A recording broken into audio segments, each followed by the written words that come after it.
Gimana sih kalau misalnya Anda mendapati konsumen yang sering komplain, apa yang harus dilakukan supaya komplain ini tidak terus-menerus kemudian terjadi terhadap diri kita?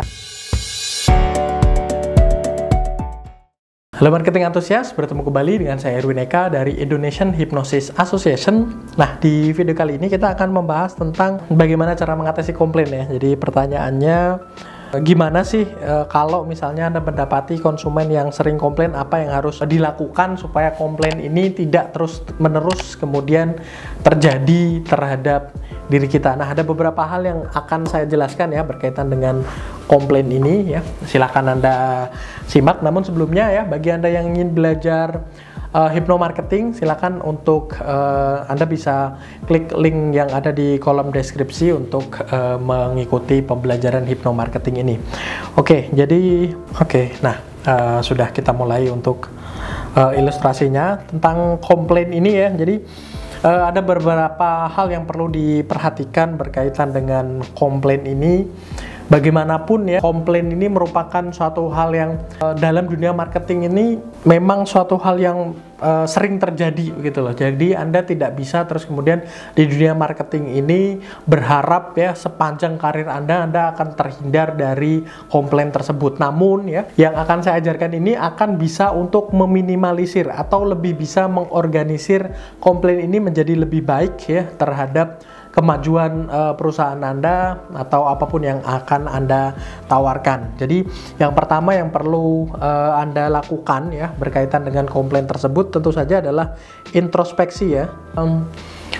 Saya juga pernah membahas hal ini berkaitan dengan komplain ya. Banyak orang yang ketika mereka mendapati sebuah komplain, mereka melakukan pembenaran ya. Mereka melakukan tidak mau disalahkan atas apa yang sebaiknya terjadi. Bahkan ketika awal-awal orang tersebut komplain, Anda sudah langsung membuat atau memberikan statement pernyataan atau memiliki mindset bahwasanya merekalah yang salah. Nah, hal ini sebaiknya memang perlu dihindari ya. Jadi pembenaran terhadap diri kita itu ya, atau terhadap perusahaan kita ya, atau ya apapun yang sedang akan terjadi berkaitan dengan komplain tersebut tidak dibenarkan, itu merupakan sebuah blunder ya. Jadi dengarkan terlebih dahulu apa yang mereka keluhkan, terus kemudian catat baik-baik ya.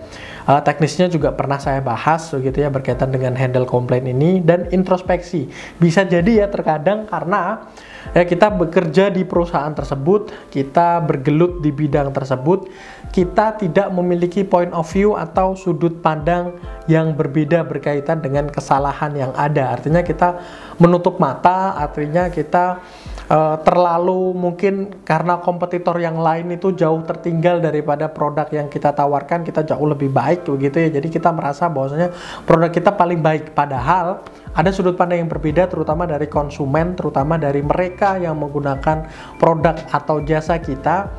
Dan komplain tersebut bisa jadi merupakan suatu hal yang bersifat bisa membangun diri kita ya, atau perusahaan kita, semacam seperti itu. Jadi introspeksi ini akan membuat diri kita atau perusahaan kita menjadi lebih baik ya. Mungkin bisa jadi memang, apalagi kalau misalnya komplain tersebut ya banyak sekali kita jumpai, jadi bisa jadi hal tersebut memang berkaitan dengan kebaikan di perusahaan kita. Jadi tidak mungkin ya sekonyong-konyong seseorang terus kemudian datang untuk komplain tanpa ada alasan yang jelas. Jadi sebisa mungkin memang ya kita memperhatikan komplain yang ada, kita membuat catatan-catatan yang berkaitan dengan apa yang mereka keluhkan, terus kemudian kita introspeksi apa yang terjadi, apa yang perlu diperbaiki, apa yang perlu mungkin ditingkatkan dan lain sebagainya. Terus kemudian yang kedua yang bisa kita lakukan dengan berkaitan dengan komplain ini, kita bisa membuka ya kotak kritik dan saran.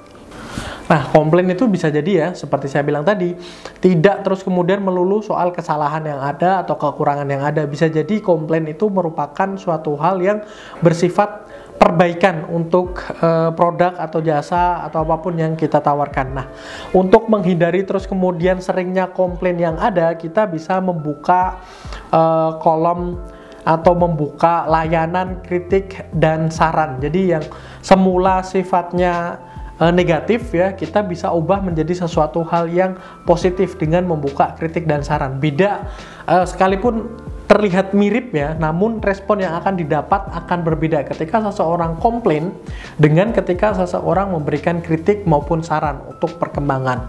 Padahal dua-duanya bisa jadi nyatanya sama. Artinya mungkin seseorang yang tadinya ingin memberikan kritik atau saran ya, Anda bisa dalam bentuk box, kotak, atau email, layanan keluhan pelanggan, dan lain sebagainya. Nah, ketika tidak ada layanan hal tersebut ya, ketika kritik atau saran ini tidak ada, maka seseorang bisa memberikan komplain ya, dan ini bisa Anda hindari ketika memberikan sarana tersebut, semacam seperti itu ya. Jadi Anda menerima, Anda terbuka dengan yang namanya komplain, namun komplain tersebut ya Anda arahkan untuk menjadi kritik dan saran seperti itu. Terus kemudian yang selanjutnya yang bisa Anda lakukan adalah ya lanjutan dari tadi ya, yang pertama berkaitan dengan introspeksi ya. Catat semua komplain yang ada. Kalau perlu Anda bisa memberikan nomor ya, nomor record atau apalah Anda istilahkan ya, atas setiap komplain yang ada ya, atau keluhan yang ada. Terus kemudian Anda berikan progres atau laporan. Ini akan sangat luar biasa sekali impact-nya terhadap perusahaan Anda atau jasa Anda ya.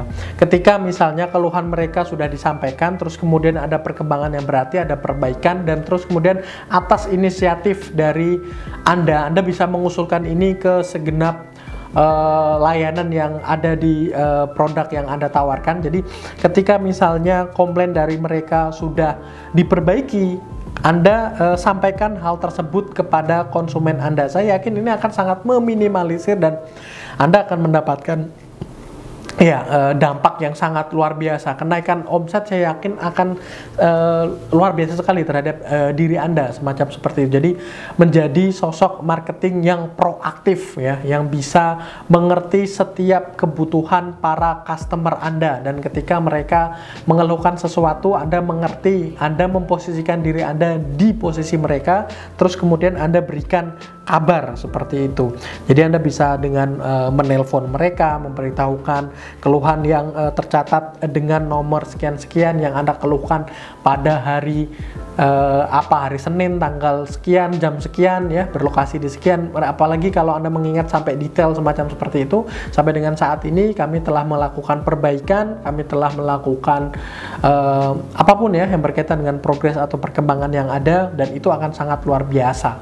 Jadi komplain tidak lagi menjadi sesuatu hal yang terus kemudian menurunkan image, menurunkan citra dan lain sebagainya, tapi akan menjadi daya atau merupakan nilai lebih yang dimiliki oleh perusahaan atau jasa yang akan Anda tawarkan kepada mereka, seperti itu. Terus kemudian yang terakhir ya yang bisa kita lakukan yaitu dengan ya memberikan nilai tambah ya, atau memberikan ya nilai lebih ini bisa berupa misalnya bonus ya, atau misalnya voucher atau diskon, membership dan lain sebagainya. Artinya seperti ini, Anda memposisikan seseorang yang komplain itu bukan seperti layaknya musuh, seperti layaknya misalnya katakanlah haters ya, sekarang kan lagi rame haters gitu. Jadi bukan semacam seperti itu, tapi mereka adalah sosok yang akan menjadikan perusahaan Anda, akan menjadikan produk Anda, jasa Anda itu lebih baik di kemudian hari.